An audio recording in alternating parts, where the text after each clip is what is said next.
My name's Mike. I am an independent consultant. I spent many years working in the peering and interconnection team at Google. I was also on the board of LINX for a few years. It's great to see many old faces here and some new ones as well. So this morning we're going to be talking about Europe's Digital Networks Act and its implications beyond the EU. There are some proposals emerging from Brussels at the moment that are particularly concerning for the European internet and for the interconnection ecosystem in particular, that, as it says, will have implications even beyond the European Union itself. Or if you operate a network or have any sort of business in the European Union, this proposed act, has the potential to affect you. So,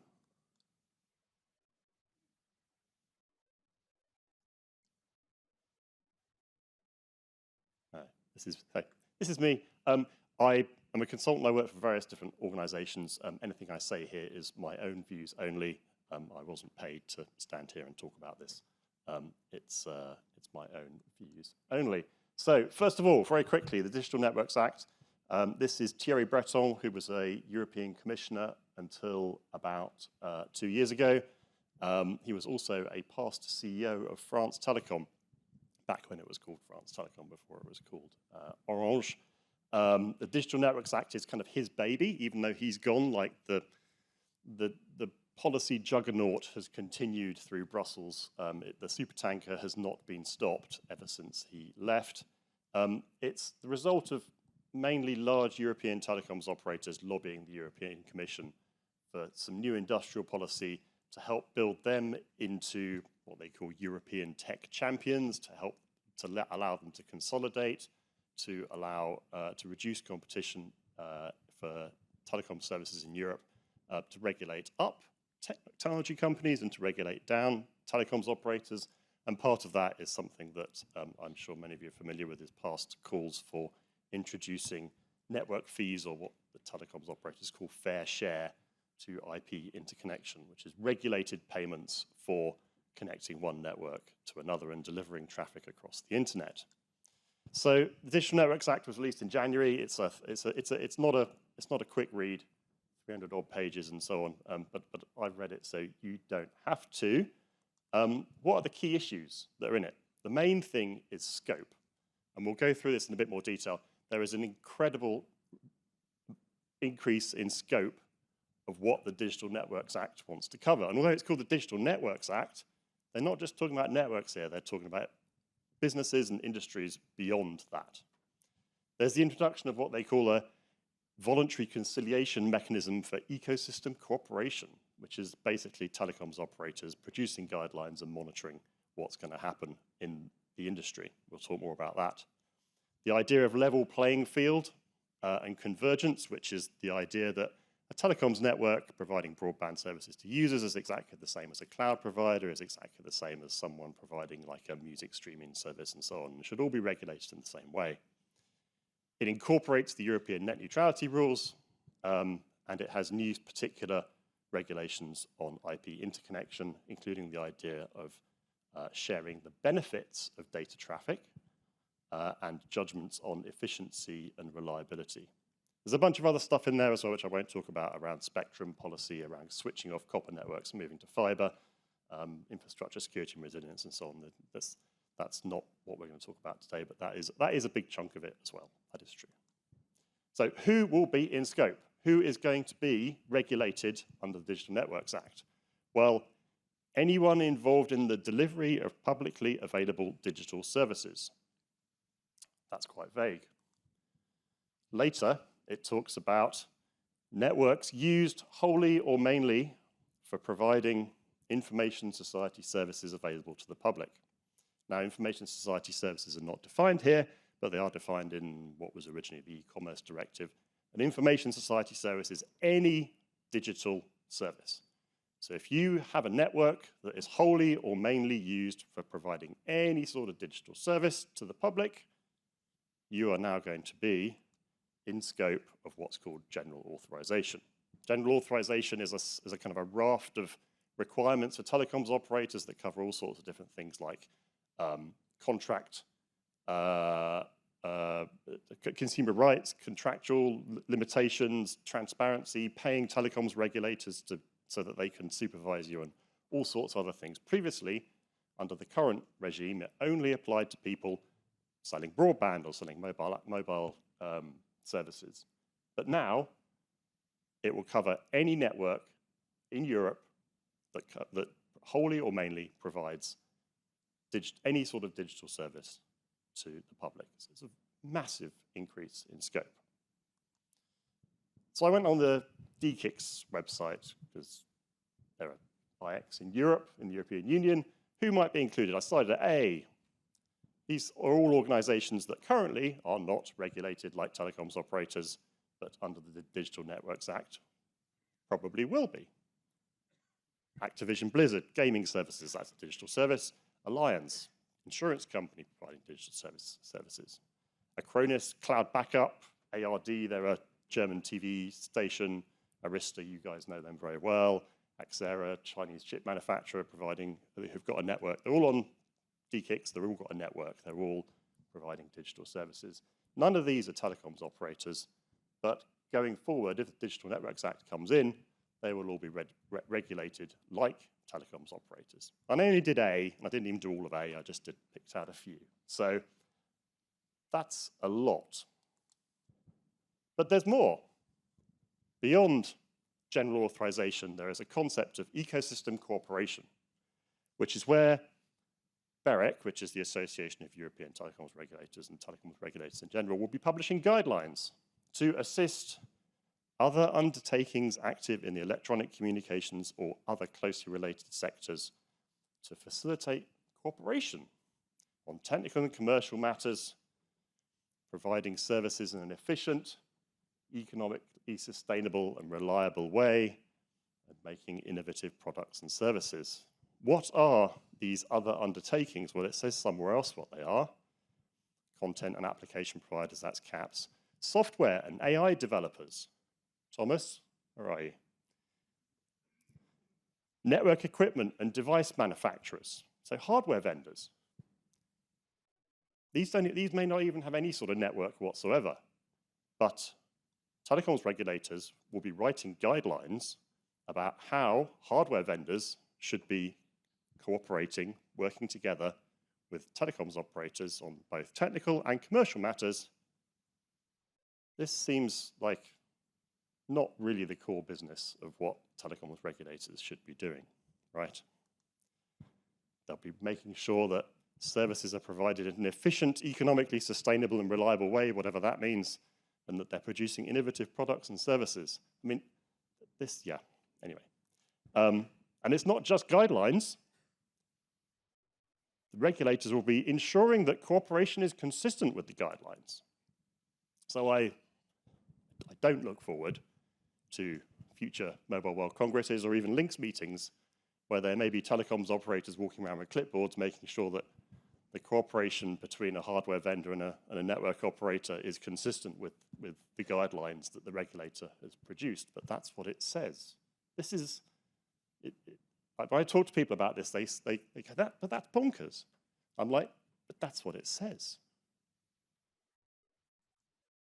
And then if things are not going well, there's this process called voluntary conciliation, where if someone has a complaint about how they are working with another organization in this ecosystem, they can go to a telecoms regulator, and the telecoms regulator will set up a structured and neutral forum for people to sit down and have a conversation about how they're working together, maybe not working together, how they are or are not complying with the guidelines and so on. This is a whole new process. Okay, it says it's voluntary, but it's not going to be a good look if you don't turn up to go and see the telecoms regulator when someone makes a complaint about you. It's dispute creation, not dispute resolution. And what's even worse is that many people want this not to be voluntary, but to be mandatory. There was something that was a draft opinion that was leaked from one of the European Parliament committees a day or so ago, which explicitly changes the word voluntary to mandatory and binding. So someone has a complaint about how a hardware vendor is working with a network operator, they go to a telecoms regulator. The telecoms regulator can issue a binding decision about how those people will be working together in the future. There's no market failure or kind of issues that justify this sort of intervention, but it's here in the Digital Networks Act. And this also specifically applies to IP interconnection, which is probably where all of you are most interested.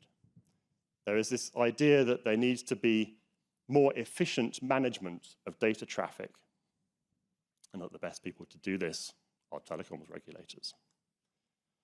But unfortunately, the European Commission really doesn't understand either peering, transit, or even more basically, the request-response nature of the internet.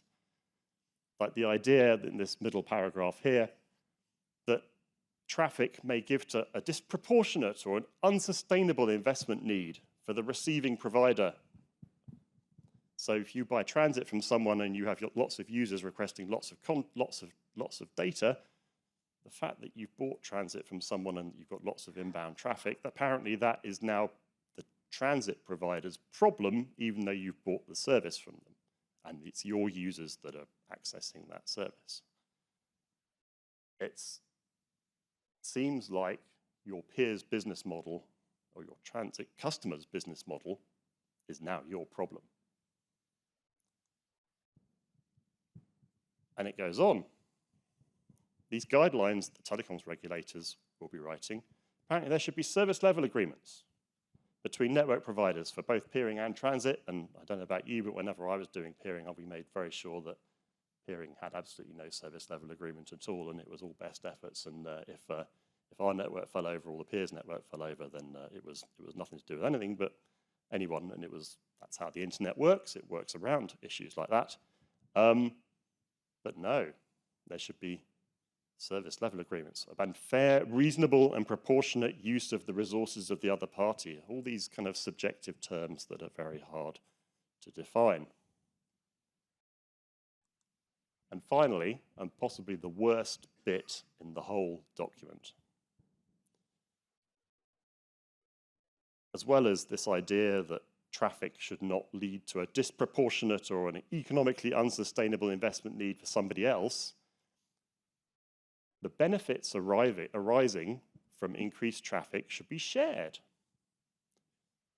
So I peer with your network, and there's traffic flowing from my network to your network. Apparently the benefits from that traffic, I need to share those benefits with you, whether that's, I don't know, monetarily or with donuts or what, I'm not sure.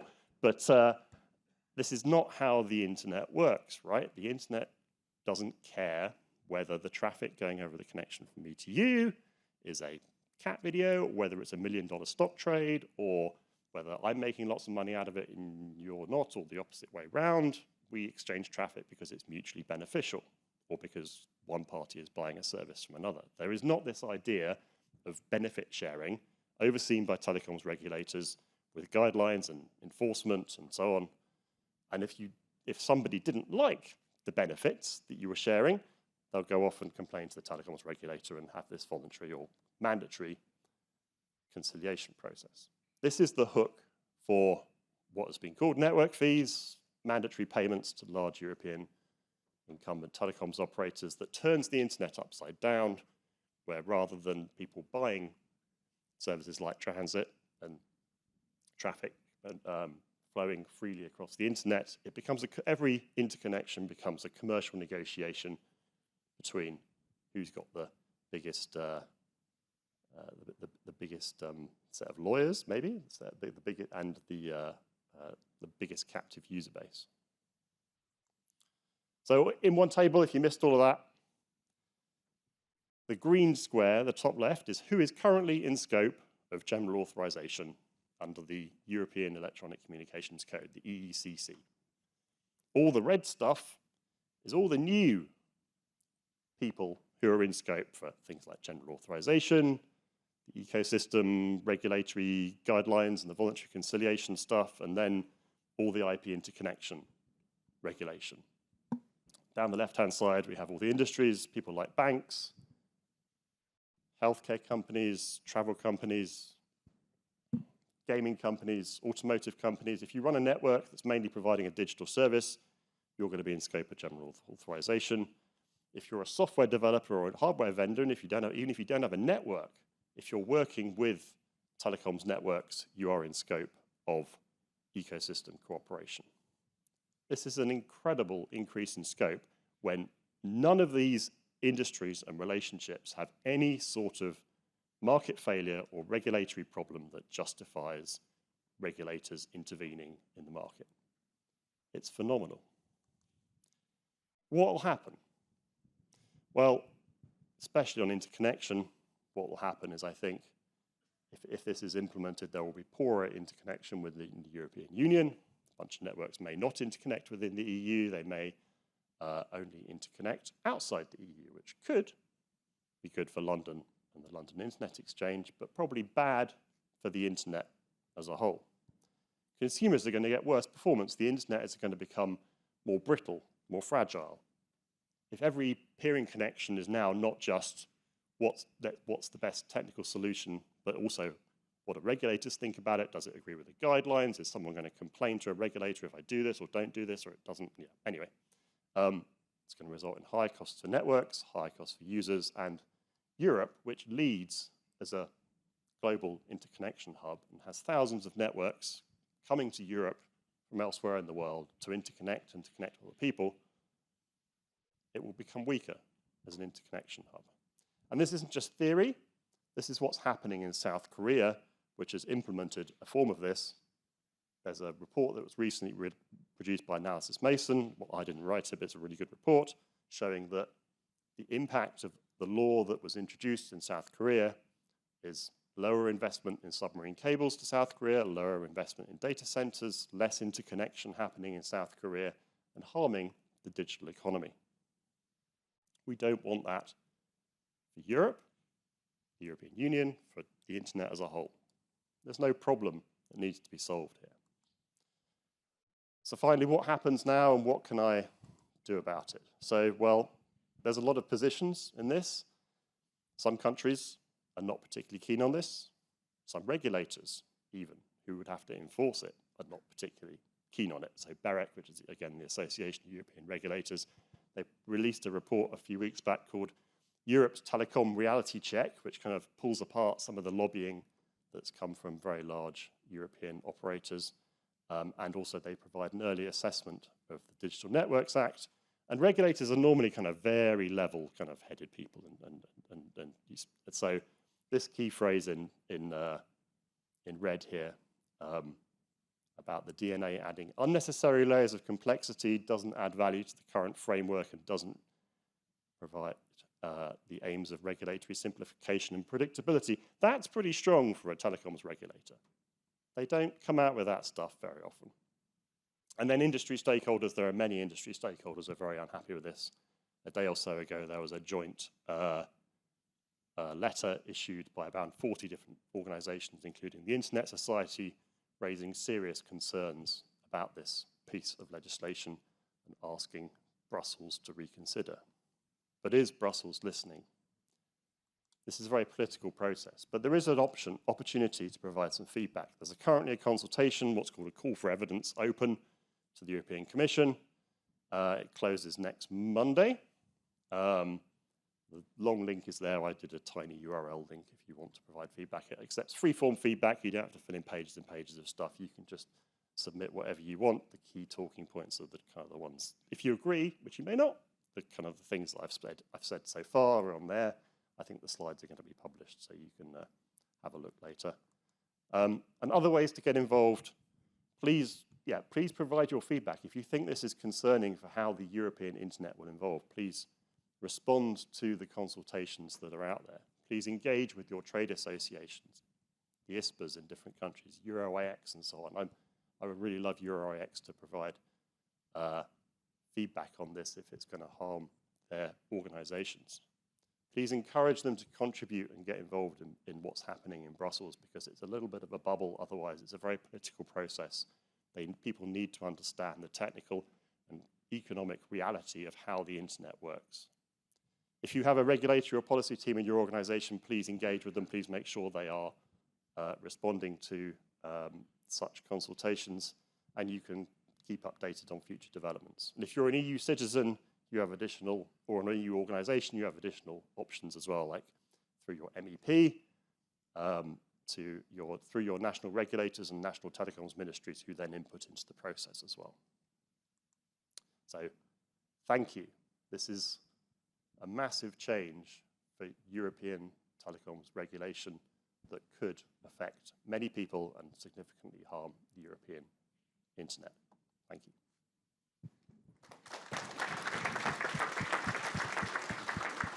Thank you. Is there any questions for Mike?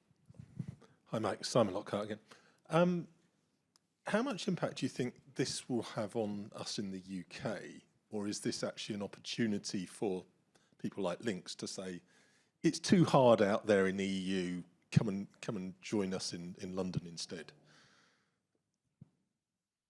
I mean, I put a little bit in there about if your neighbour's having problems, then come to my house, right? Because it's better.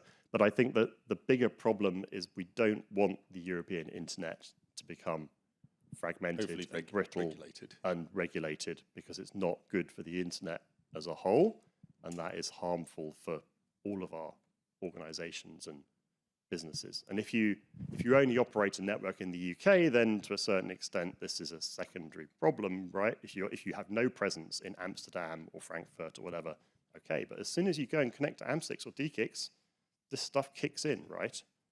So do you only want to be on the little island off the coast of Europe, or do you want to be part of a bigger thing, right? Simon Beavers, Independent. How much is the UK government listening to what's going on here and may take ideas, shall we say? So Ofcom, 2 or 3 years ago, did a review of net neutrality, and also some of the similar ideas around network fees and so on were put forward by 1 or 2 of the telecoms operators. Ofcom did not judge that there was a reason to significantly change things in this sort of way. It saw everything was working very well. So Ofcom is in a different direction, thankfully. Yeah. Brandon. Yeah, Brandon Butterworth, Bogons. Is there anything positive in this?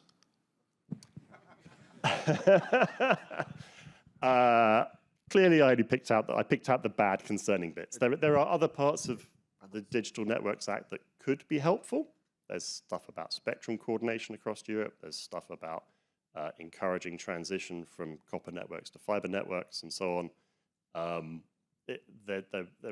Every stakeholder, I think, has a bit that they like and a bit that they don't like.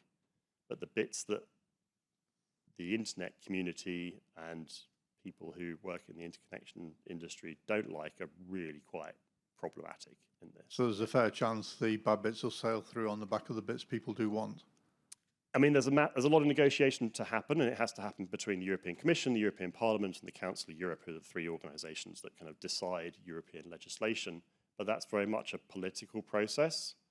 And as we have seen with some other European legislation, political processes don't always necessarily follow technical like implementability or reality, which is why people providing input to those people in those organisations is really important, so that they can understand what happens in the outside world, outside of the Brussels bubble, right? Yeah, I think outside the Brussels bubble is probably a misnomer, in that once these entities are regulated within it, they're going to act in the same way without it. Otherwise, they face prosecution for trying to avoid it. So I think the answer is we always avoid regulation, and we get it imposed on us. We actually probably should have been smarter and brought in the regulation we do want that says we don't have to do anything. And engage earlier before it comes in, and then everyone realises it's a problem, right? Yeah, not even get to a stage where other people can do this. We should have preempted it. Yeah. When it's not the first time we've faced this stuff, and it's just a creeping thing that's never going to stop. So unless you get there first and establish the rules, and they've got to argue you down, you always face this ongoing onslaught of legislation you can't fight. Hi, Mike. There's James. And then if I could have a mic for Cara, please. Hi. Yeah, sorry, I think Brandon's basically preempted 90% of my question. Is the message that all regulation is bad, or is there room for some regulation where there's like rogue operators doing stuff that is really needing regulating? Not all regulation is bad. However, I think what has been missing from this whole process is what problem is trying to be solved here. What market failure is there that requires regulation? Where there are market failures, you have regulation, right? But we all know that IP interconnection and, in general, relationships in the telecoms industry work very well. There's no, the fact that 99.99% of all peering is done without any paperwork or contracts, and people just go, oh yeah, let's peer, and it's great, it works. We don't need a service level agreement and regulatory guidelines and so on. There's no market failure that needs a solution here, I think is the key message. And no one has really been able to articulate the problem that they are solving other than big telcos want money from big tech, but in the process they're kind of just seriously damaging the entire European internet. Hi, Mike Cara here. Cara Malsini. There's been some regulators that are quite outspoken about how they feel about this and how bad it could damage their economies or their regulatory positions. What do you feel they're going to do about non-compliance? Are they going to follow through, or are they just going to leave it out there and not regulate?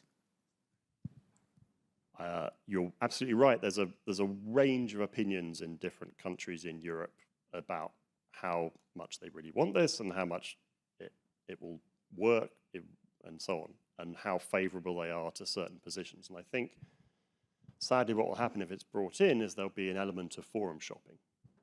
If two parties have a disagreement and one party wants to go to a telecoms regulator, they're going to go to a telecoms regulator in a country where they think they're going to get a favorable hearing, not one where they're probably not, right? And so, although this is supposed to be building a single market for telecoms across Europe, what it's actually going to do is it's going to fragment things more. And you're going to have to consider the fact that, well, perhaps this country thinks this way and this country thinks that way, so maybe I can do that in that country, but I can't do it in that country. And that's the opposite of what they're trying to achieve here. I'm Mike Thomas from Exane Networks. Technically, I will say you're right on the impact and what will happen, but what if it is effectively a political will of Europe to distance and cut the US in the current geopolitical position where effectively we can see a lot of initiative from government to build their own cloud and cut from things, and effectively they want to get the control and effectively they want to kick the US out, but without saying they want to kick the US out. So let's say it's about collaboration. Is it effectively a soft way to achieve a political goal without saying what you want to do? There are definitely elements around the broader conversation of tech sovereignty and Europe versus US and China and so on in parts of this, for sure. Yeah. Yes, Mark Daly.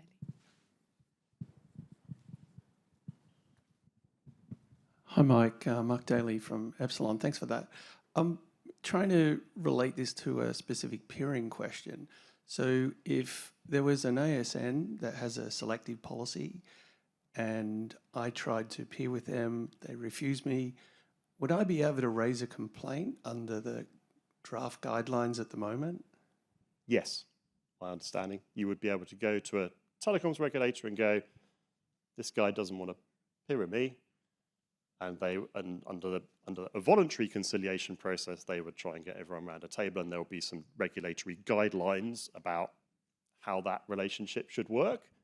If it's made mandatory, as some people want it to be, the regulator would make a decision about whether you should peer or not, and on what terms and where, and so on. And yeah, telecoms regulators regulating internet traffic routing is probably not the best thing for the internet, right? Nope. No. Thank you.